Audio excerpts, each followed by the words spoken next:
అందరికీ వందనాలు. వాగ్దాన ఫలము అనే ఈ కార్యక్రమంనకు ప్రేమతో మిమ్మల్ని అందరినీ ఆహ్వానిస్తూ ఉన్నాను.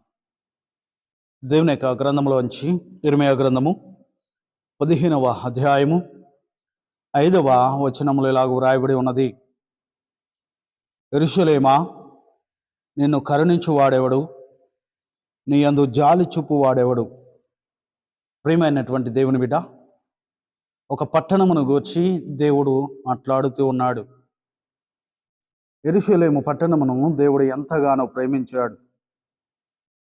యెరూషలేము పట్టణమును ఎన్నోసార్లు దేవుడు దర్శించాడు.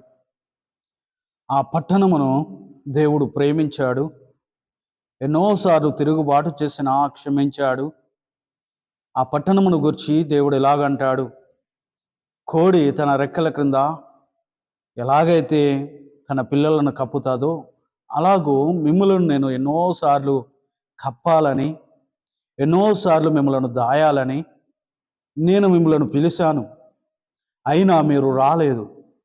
ఎన్నోసార్లు మిమ్మలను ఆహ్వానించాను, కానీ నా పిలుపును మీరు వినలేకపోతూ ఉన్నారు.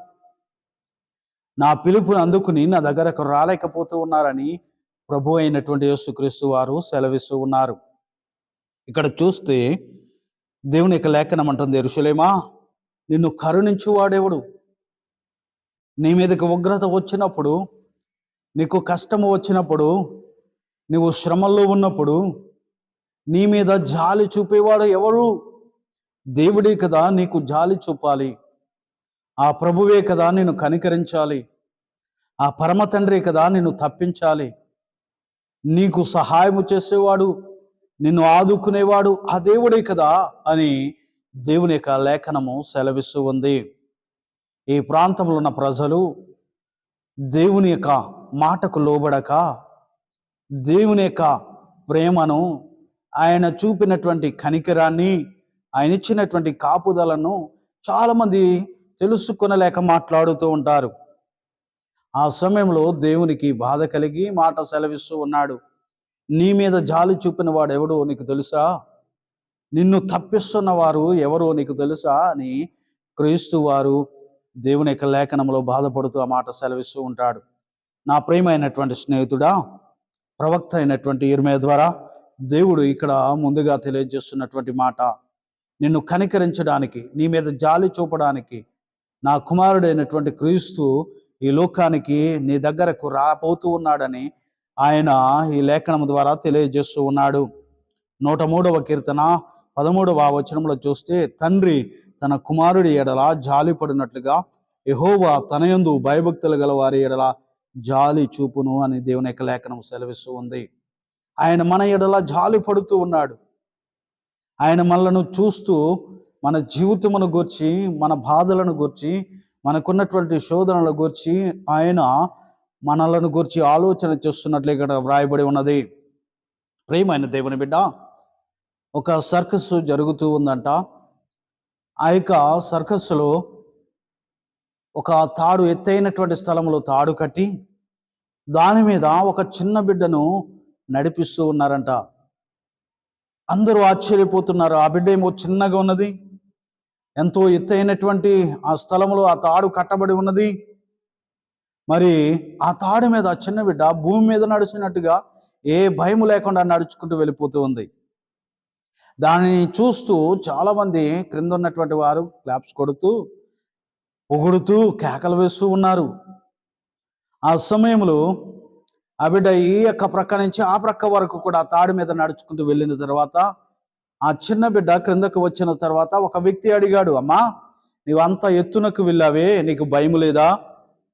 ఆ తాడు మీద నడుచుకుంటూ వెళ్తున్నప్పుడు నీకు భయం వేయలేదా అని ఆ చిన్న బిడ్డను అడిగినప్పుడు, ఆ చిన్న బిడ్డ చెప్పినటువంటి సమాధానం ఏమిటంటే, నాకు భయం లేదు, ఎందుకంటే నేను పైన తాడు మీద నడుస్తూ ఉన్నాను, కానీ క్రింద నా కన్న తండ్రి నేను ఎలాగైతే నడుస్తూ వెళ్తున్నానో అలాగే క్రింద కూడా నడుస్తూ ఉన్నాడు.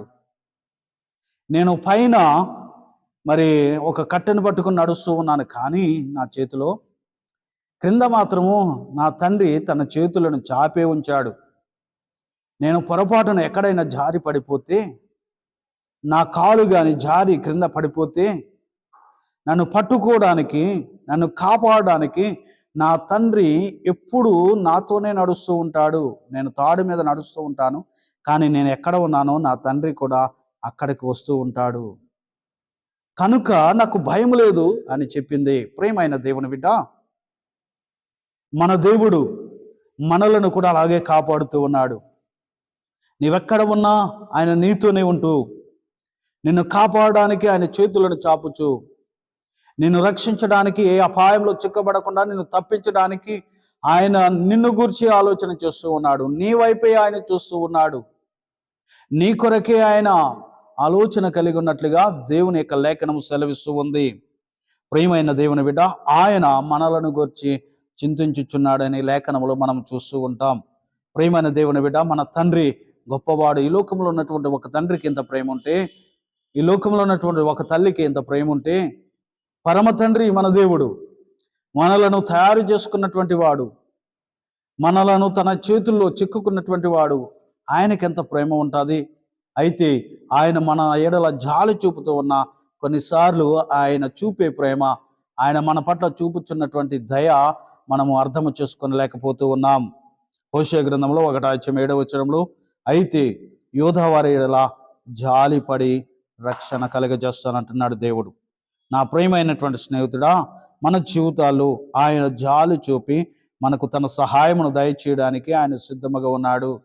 కనుక మన పరమ తండ్రి మనలను చూస్తూ మనకు సహాయం చేస్తూ ఉన్నాడు. కనుక మనము దేవుని వైపు చూస్తూ దేవుని ఎడల భయభక్తిని కలిగి ఉండడానికి ప్రయత్నం చేయాలి.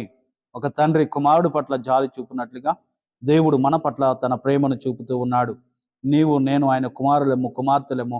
కనుక ఆయన ప్రేమ, ఆయన జాలి మన పట్ల ఉన్నదని గ్రహించి ఆయన సన్నిధిలో ముందుకు వెళ్దాం.